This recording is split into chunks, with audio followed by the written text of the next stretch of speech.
Hi, Assalamualaikum and very good afternoon. Today, I want to talk about mergers and acquisition. Firstly, I want to do an introduction for mergers and acquisition. Firstly, mergers refers to two companies joining usually through the exchange of shares to become one. Acquisition occurs when one company, the buyer, purchases the asset or shares of another company. The seller pay in cash, stock or other asset of value to the seller. Okay. Now I want to talk about mergers. A mergers is an agreement that unites two existing company into one new company.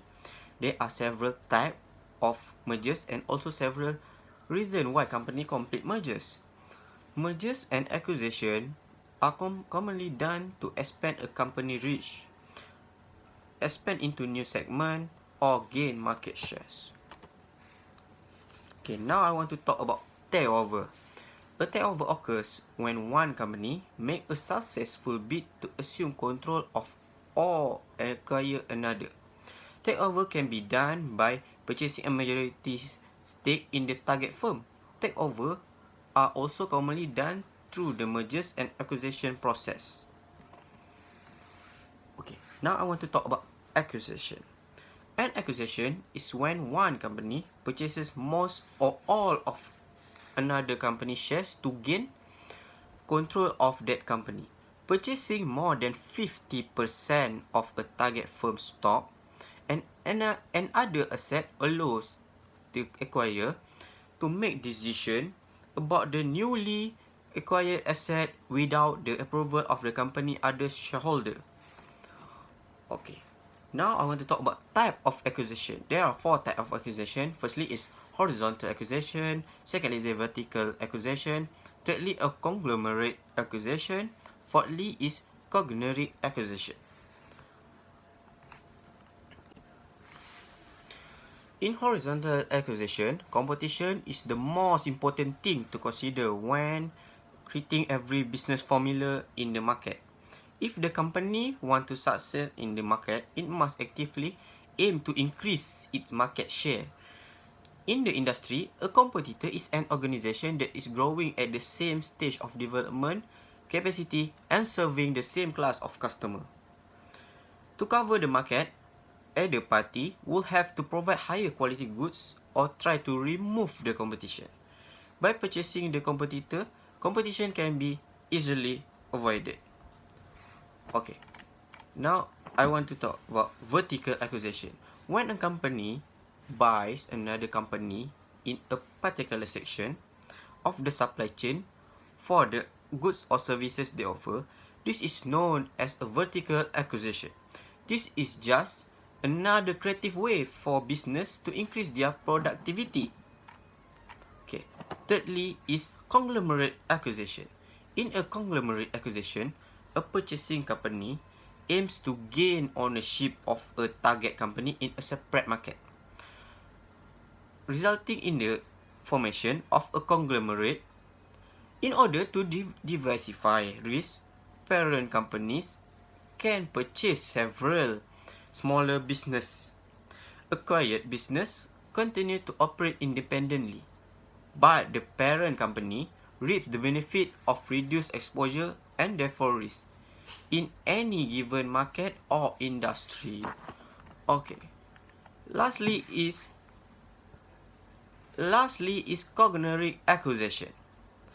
A conglomerate acquisition occurs when two companies that perform separate but similar roles for the same customer base join force. A bank purchasing a niche financial services business such as an insurance agency or a loan provider. In an example of this type of acquisition, the acquiring company, in this case the bank, will incorporate the target firm, product lines, and customer base into their own as well as cross-sell their own good. Okay, now I want to talk about defensive tactics. There are 6 defensive tactics. Firstly is divestiture. spin-off, split up, golden parachutes, poison pills, and lastly, white square. Okay, now I want to talk about divestiture. Divestiture, a firm sell asset or diversion to the highest bidder on the sale. It receives cash which is reinvested in new asset or returned to stockholder as dividend or go for stock buyback. By doing that thing, so the target firm creates value for the shareholders and making the company less attractive for their acquirer. Secondly is a spin-off. A firm separate out asset or division and creates new shares with claim on this portion of the business. Existing stockholders in the firm receive this share in proportion to their original holding. They can choose to retain this share or they can sell it in market. The difference between the spin-off and divestiture is that no cash is generated into the spin-off. Spin-off can be effective way of creating value when the subsidiaries or division are less efficient than they could be and the default lies with the parent company. Okay, thirdly is split up. Split up is similar to spin-off, as it creates new shares in the undervalued business line in this case.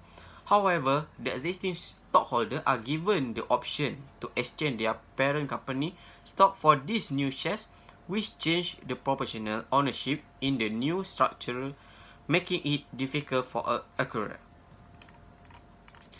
Okay, fourth is golden parachute.